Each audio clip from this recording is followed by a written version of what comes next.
나는 어릴 때부터 엄마가 늘 분주한 사람이었다는 걸 기억한다. 아침 5시에 눈을 뜨면 조용히 부엌불을 켜고 쌀 씻는 소리로 집안이 깨어났다. 아빠는 그 소리에 맞춰 눈을 비비며 일어났고 나는 그 냄새에 이끌려 이불 속에서 얼굴만 내밀곤 했다. 엄마는 맞벌이 직장인이었지만 늘 엄마의 역할을 게을리하지 않았다. 직장에서 허리를 펴지 못할 만큼 바쁜 날에도 우리 가족 식탁에는 늘 따뜻한 반찬이 놓여 있었다. 그걸 당연하게 여겼던 나와 아빠는 사실 엄마의 손끝에서 우리 삶이 굴러가고 있었다는 걸 너무 늦게 깨달았다.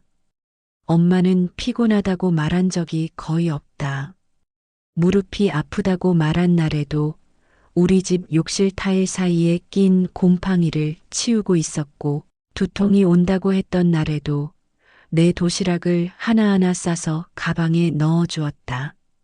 그 시절 엄마는 참 평범하고 참 강한 사람이었다. 아빠도 그랬다. 퇴근하고 집에 오면 애미야, 밥 있나? 하고 익숙한 말투로 부르고 주말이면 혼잣말처럼 우리 어디 한번 놀러 갈까? 하며 엄마를 데리고 나갔다. 그렇게 소소하게 웃고 다투고 다시 화해하며 살아온 가족이었다. 그러던 어느 날이었다. 엄마가 병원 좀 같이 가줄래? 라고 말한 그날. 나는 그게 그렇게 큰일이 될 줄 몰랐다. 그저 간단한 진료겠지 싶었고 엄마도 담담해 보였다. 하지만 병원 의사는 한참을 말없이 필름을 넘기더니 이윽고 입을 열었다. 유방암 2기입니다. 나는 그때 처음 알았다. 엄마가 평범한 사람처럼 보이지만 고통을 얼마나 조용히 참아내고 있었는지를. 병원에서 돌아오는 길, 엄마는 말이 없었다. 진료실에서는 담담한 척했지만 차 안에서는 창밖만 바라보고 있었다. 나는 뭐라도 물어봐야 할 것 같았지만 입이 떨어지지 않았다. 많이 아파요? 내가 겨우 꺼낸 말에 엄마는 잠시 눈을 감더니 짧게 말했다. 아프진 않아. 그냥 겁이 나긴 하네. 그날 이후 엄마는 빠르게 수술 일정을 잡았다. 진단을 받은 지 일주일 만에 수술실에 들어갔고 며칠 후 퉁퉁 부은 얼굴로 중환자실 침대에 누워 있었다. 나는 멍하니 침대맡에 앉아 있었다. 엄마의 손등에 꽂힌 링거, 창백한 입술, 마스크 너머로 보이던 주름진 이마. 엄마가 이렇게 작고 이렇게 약해 보인 적은 처음이었다. 아빠는 그날 병원에 왔다. 하지만 머뭇거리다 1시간 만에 일어나 나가면서 말했다. 회사에서 급한 일 있어서 나중에 다시 올게. 나는 그 순간 처음으로 이상한 기분을 느꼈다. 물론 평소에도 아빠는 바빴고 표현이 서툴렀다. 하지만 그날의 표정은 걱정보다는 피로함과 짜증이 섞인 얼굴이었다. 엄마는 퇴원 후 항암 치료를 시작했다. 머리카락이 빠지고 입맛을 잃고 속이 뒤집히는 나날들. 엄마는 누워있는 시간이 많아졌고 집안은 점점 조용해졌다. 아빠는 점점 집에 늦게 들어오기 시작했다. 한때는 병원 갈 때마다 손을 잡아주던 사람이 이제는 침묵 속에서 눈길조차 피하고 있었다. 당신 밥 좀 먹어봐.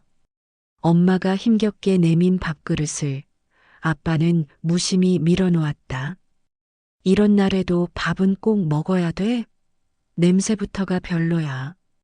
엄마는 그저 고개를 끄덕였다. 그리고 다음 날 주방에는 단무지와 김만 놓여 있었다. 나는 속이 끓었다. 하지만 엄마는 말하지 않았다. 항상 그랬듯이 다 삼키고, 다 참고, 다 묻고 있었다. 그렇게 우리 가족은 무너지고 있다는 것도 모른 채 하루하루를 겨우 붙잡고 있었다. 항암 치료가 시작된 지 2달쯤 되었을 무렵 엄마는 하루가 다르게 말라갔다. 작은 계단을 오르는 것조차 숨이 차서 잠깐 멈춰야 했고 밥은 반 공기도 다 못 먹고 젓가락을 내려놓았다. 그런 엄마 옆에 아빠는 거의 없었다. 초기에는 병원도 따라왔고 약국도 같이 들렀지만 어느 날부턴가 바빠서 못 가라는 말이 습관처럼 입에 붙었다. 회사 일은 줄지 않는데 병원은 왜 이렇게 자주 가야 해? 그 말이 그렇게까지 차가울 줄은 몰랐다. 나는 분노했지만 엄마는 늘 변명하듯 웃었다. 내 아버지도 많이 힘드신가 봐. 사실 나보다 당신이 더 지친 것 같기도 해. 그 말을 듣는 순간 이상하게 서글펐다. 정작 아픈 사람은 엄마인데 왜 아빠의 눈치를 보고 마음을 살피는 쪽은 엄마일까? 어느 날 퇴근하고 돌아온 아빠의 셔츠에서 익숙하지 않은 향수가 풍겼다. 내가 모르는 냄새. 엄마가 절대 쓰지 않는 싸늘하고 진한 냄새였다. 그날 밤 엄마는 내게 슬며시 물었다. 혹시 내 아버지 요즘 이상하지 않니? 나는 대답하지 못했다. 이미 엄마가 알고 있다는 걸 눈치챘기 때문이다. 며칠 후 아빠는 아주 당당하게 말을 꺼냈다. 식탁에 앉아 밥도 먹지 않은 채 양복 셔츠만 걸치고 핸드폰을 만지작거리다가 툭 던지듯 말하더라. 이런 삶 지겹다. 매일 병원, 매일 약, 매일 우울한 얼굴. 이게 사는 거냐? 나도 내 인생 좀 살고 싶어. 그 말을 듣고 엄마는 젓가락을 놓았다. 그날 엄마는 처음으로 밥을 남겼다. 나는 벌떡 일어나 아빠에게 소리쳤다. 그게 할 소리야? 엄마 앞에서 지금 그게 사람이 할 짓이냐고. 아빠는 내 눈을 마주치지도 않고 자리에서 일어나 문을 닫고 방으로 들어가 버렸다. 그 밤 엄마는 거실 소파에 앉아 말없이 창밖을 보고 있었다. 나는 엄마 옆에 앉아 물었다. 엄마, 너무 속상하지 않아? 나 같으면 미쳐버렸을 것 같아. 엄마는 웃었다. 그러고는 한마디 했다. 속상하지. 그치만 그 사람은 원래 그런 사람이었는지도 몰라. 그날 이후 아빠는 집에 거의 들어오지 않았다. 밤 10시, 11시, 때로는 다음 날 아침. 들어올 땐 기척도 없이 들어와 옷만 갈아입고 다시 나가곤 했다. 엄마는 아무 말도 하지 않았다. 물어도 대답하지 않았고 다만 늘 하던 대로 약을 챙기고 조용히 가발을 정리하고 내게는 밥 먹었니? 라는 말만 잊지 않았다. 나는 그게 더 아팠다. 울지도 않고 화내지도 않고 그냥 그대로 모든 걸 받아들이는 듯한 엄마의 얼굴이. 그러던 어느 토요일 아침이었다. 나는 부엌에서 커피를 내리고 있었고 아빠는 거실에 앉아 신문을 넘기다 말고 툭 하고 말했다. 나 집 좀 나가 있을 거야. 나는 컵을 들고 멈췄다. 엄마는 식탁에 앉아 반찬통 뚜껑을 닫고 있었는데 손끝이 잠깐 흔들렸다. 그래요. 그게 엄마의 전부였다. 뭐야, 그게 다야? 아빠는 의외라는 듯 말했지만 엄마는 더 말하지 않았다. 고개도 들지 않고 조용히 다음 반찬통으로 손을 옮겼다. 아빠는 잠시 서 있다가 작은 캐리어 하나를 끌고 나갔다. 문이 닫히는 소리조차 가볍게 느껴질 만큼 우리 집은 조용했다. 나는 참지 못하고 엄마에게 물었다. 엄마 진짜 괜찮아? 그냥 보내도 돼? 어떻게 이렇게 아무렇지도 않게. 엄마는 조용히 웃으며 내 손을 잡았다. 너는 아직 몰라. 나는 그 사람 마음속으로는 이미 오래전에 떠나보냈어. 뭐, 사람이란 게 누군가 옆에 있어도 마음이 떠나면 이미 끝난 거야. 나는 그걸 지난 겨울에 알았어. 항암 치료로 머리가 다 빠졌을 때 그 사람이 나를 한 번도 제대로 쳐다보지 않더라. 그 말을 들은 순간 나는 처음으로 깨달았다. 엄마는 아빠보다 훨씬 먼저 그를 잃었고 그러면서도 꿋꿋이 내 앞에서는 엄마로 남아 있었던 거다. 그날 밤 엄마는 처음으로 혼자서 와인을 꺼내어 잔에 따랐다. 나는 그 잔을 바라보며 조심스럽게 물었다. 이제 뭐 할 거야, 엄마? 엄마는 웃었다.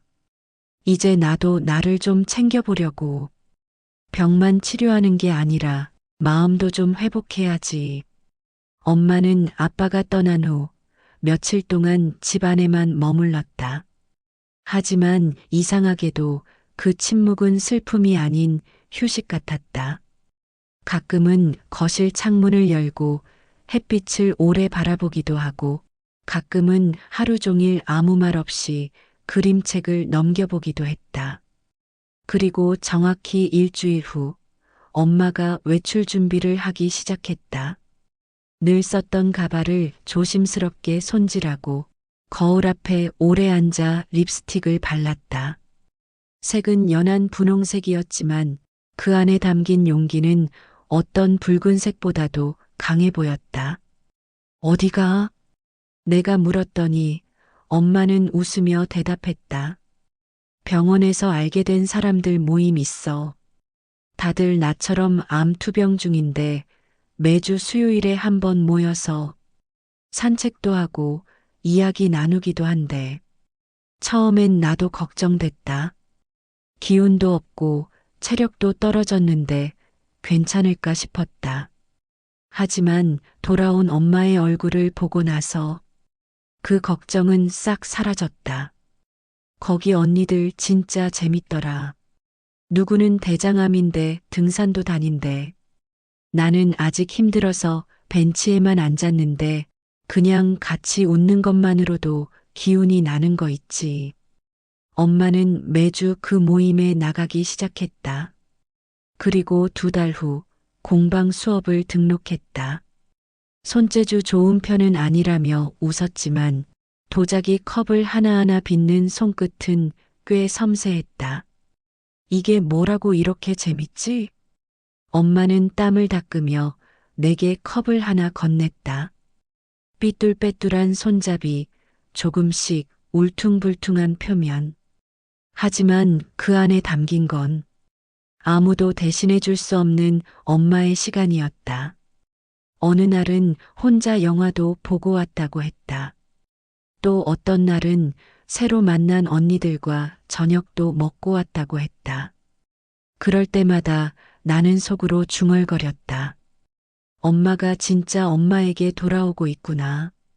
그 사이 아빠는 몇 번 연락을 시도했다. 문자도 오고 집 앞에 와서 초인종을 누르기도 했다. 하지만 엄마는 단 한 번도 문을 열지 않았다. 마음은 한 번 줬다가 다시 회수하는 게 아니야. 그 사람은 떠났고 나는 그 빈자리를 이제 나 자신으로 채우기로 했어. 엄마의 말은 강했다. 그리고 그 강함은 내게도 전염되었다. 그날도 엄마는 평소처럼 아침밥을 차렸다. 달걀찜, 간장 두부, 미역국. 특별할 것 없는 메뉴였지만 뭔가 느낌이 달랐다. 반찬 하나하나가 정갈하고 향기가 부드러웠다. 오늘따라 왜 이렇게 예쁘게 차렸어? 내 물음에 엄마는 수줍게 웃으며 말했다. 나 오늘 잠깐 멀리 다녀오려 해. 어디? 요양 프로그램. 한 달짜리. 치료도 받고 마음도 좀 정리하고 무엇보다 나 혼자만의 시간을 가져보고 싶어서. 그 말에 나는 잠시 멍해졌다. 엄마가 나 없이, 가족 없이, 오롯이 자신만을 위해 떠난다는 사실이 기특하면서도 낯설었다. 짐은 단출했다. 갈아입을 옷 몇 벌, 약 봉투, 가볍게 읽을 책, 그리고 엄마가 직접 만든 도자기 컵 하나. 출발 당일 엄마는 흰 셔츠에 청바지를 입고 있었다. 가방 끈을 한 손에 걸치고 뒤를 돌아보며 말했다. 혹시 외롭지 않을까 걱정했는데 이상하게 설렌다, 엄마. 나는 그 말을 듣고 웃었다. 그게 잘 사는 거야. 엄마가 엄마를 설레게 만들 줄 알게 된 거니까. 엄마는 버스를 타고 떠났다. 나는 창가에 서서 버스가 완전히 멀어질 때까지 눈을 떼지 못했다. 한 달 뒤, 엄마는 훨씬 밝아진 얼굴로 돌아왔다. 피부는 눈에 띄게 좋아졌고, 웃음소리는 더 깊고 풍부해졌다. 무엇보다 눈빛이 달라졌다. 엄마 진짜 좋아졌어. 몸도 마음도. 엄마는 내 손을 잡고 말했다. 거기서 처음엔 울기도 많이 울었는데, 그러다 보니까 어느 순간 내가 나를 안아주게 되더라. 엄마는 그곳에서 새 친구들을 만났고, 같이 그림도 그리고 작은 음악회도 다녀왔다고 했다. 암 환자라는 공통점보다 삶을 다시 시작하고 싶은 사람들이라는 마음이 더 끈끈했다고. 그날 밤 엄마는 내게 선물 하나를 건넸다. 분홍빛 도자기 목걸이. 자신이 빚고 구워서 직접 끈까지 엮은 거라고 했다. 이거 너보다 내가 더 예뻐 보이려고 만든 거야. 엄마는 장난스러운 얼굴로 웃었지만 나는 왈칵 눈물이 쏟아질 뻔했다. 한편 그 무렵부터 아빠의 연락은 부쩍 잦아졌다. 엄마가 어디 있는지, 언제 돌아오는지를 묻는 메시지. 어쩌면 그는 그제야 느낀 걸지도 모른다. 진짜로 잃고 있다는 걸. 하지만 엄마는 단 한 번도 그 연락에 응답하지 않았다. 단호하지도 무섭지도 않게 그저 담담하게 말했다. 이젠 나를 위해 살아볼래. 남편 없는 인생도 꽤 괜찮거든. 엄마가 돌아온 지 얼마 되지 않아 아빠가 문 앞에 나타났다. 그날은 유난히 비가 많이 오는 날이었다. 현관 밖에서 초인종 소리가 2번 울렸고 인터폰 화면에는 젖은 셔츠와 피곤해 보이는 얼굴의 아빠가 서 있었다. 누구세요? 엄마는 짧게 묻고는 화면을 껐다. 나는 조심스럽게 엄마를 바라봤다. 엄마, 그래도 얼굴은 한 번쯤 아니야? 엄마는 고개를 저었다. 이제는 예의로라도 마주보고 싶지 않아. 나를 사랑하지 않았던 사람에게 내 회복된 얼굴을 보여주고 싶지 않아. 그 말에 나는 아무 말도 하지 못했다. 한때는 그토록 아버지를 걱정하던 엄마였는데 이제는 미련도 원망도 그 어떤 감정도 남지 않은 사람처럼 보였다. 다음 날 아빠는 다시 찾아왔다. 이번엔 케이크 상자와 쇼핑백까지 들고 있었다. 늦었지만 생일 축하한다는 말과 함께 엄마는 현관문을 열지도 않은 채로 말했다. 생일은 잘 보냈어요. 덕분에 나 자신에게 좋은 선물을 많이 했거든요. 그리고 더 말도 하지 않은 채 다시 문을 닫았다. 아빠는 한참을 문 앞에 서 있다가 돌아갔다. 쇼핑백은 그대로 놓여 있었고 엄마는 그것마저 들여오지 않았다. 엄마 안 미안해? 내가 물었다. 그 사람도 사람인데 이렇게 단호하게 거절하면 너무 냉정한 거 아닐까? 엄마는 한참을 생각하다가 말했다. 나도 한때는 그 사람이 불쌍하다고 생각했어. 하지만 내가 병들었을 때 그 사람은 내 외로움보다 자신의 피곤함을 먼저 생각했잖아. 이젠 나도 나를 먼저 생각하려고 해. 나는 그 말에 할 말을 잃었다. 엄마는 이제 진짜 강해진 사람이었다. 누군가에게 의지하지 않아도 자신의 마음을 단단히 끌어안고 사는 사람. 그날 밤 엄마는 공방에서 만든 새 도자기 그릇을 내게 보여줬다. 이름을 붙였다고 했다. 이건 첫 마음이야. 누가 날 떠나도 내가 나를 안아주는 그 마음 말이야.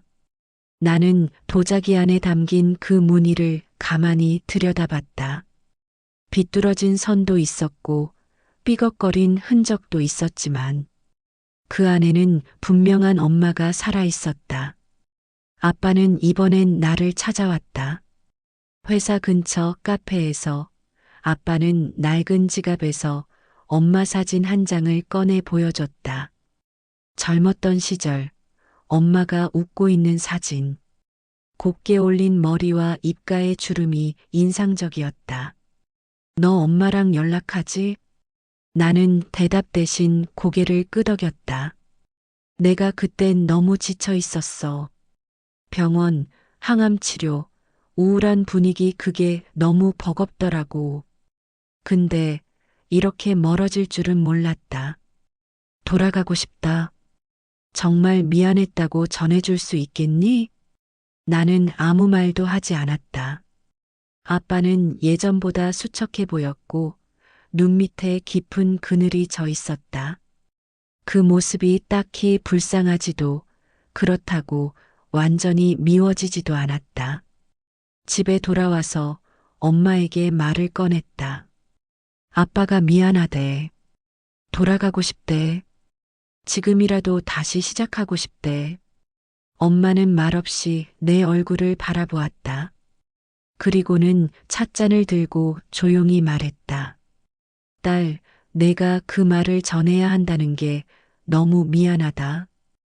그 무게는 내가 짊어질 게 아니잖아. 이건 나와 그 사람 둘 사이의 일인데. 나는 그제야 깨달았다. 내가 이 싸움의 중간에 설 필요는 없다는 걸. 엄마는 이제 누군가를 대신해서 울지 않아도 되는 사람이었고 나는 그 사람의 딸로서가 아니라 엄마의 딸로서 그를 지켜야 한다는 걸. 며칠 후 엄마는 그동안 만든 도자기 중 가장 예쁘게 나온 찻잔 하나를 포장했다. 그리고 나에게 건넸다. 이건 아빠한테 전해줘. 돌아올 수 없다는 뜻이야. 하지만 미움은 없다는 뜻이기도 해. 나는 그 찻잔을 받아들고 한참을 바라봤다. 은은한 청록빛 잔 위에 작은 흰 꽃이 흐릿하게 새겨져 있었다. 뜨거운 물을 부으면 꽃무늬가 또렷이 드러나는 그런 잔이었다. 그날 이후 아빠는 더 이상 연락하지 않았다. 엄마가 건넨 찻잔이 마지막이었다. 다시 시작하겠다는 희망도 미안하다는 말도 엄마의 조용한 거절 앞에 멈췄다. 엄마는 여전히 매주 공방에 다녔고 가끔은 환우들과 전시회에도 참여했다. 전보다 체력도 좋아졌고 얼굴에는 자주 생기가 돌았다. 엄마, 힘들지 않아? 어느 날 내가 물었다. 엄마는 조용히 웃으며 고개를 저었다. 이제는 안 힘들어.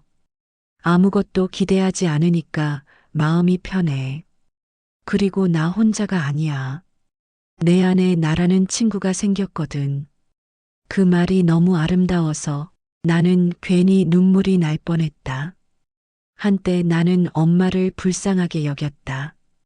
병든 몸으로 아빠에게 버림받은 사람이라고 생각했다. 하지만 지금 나는 안다.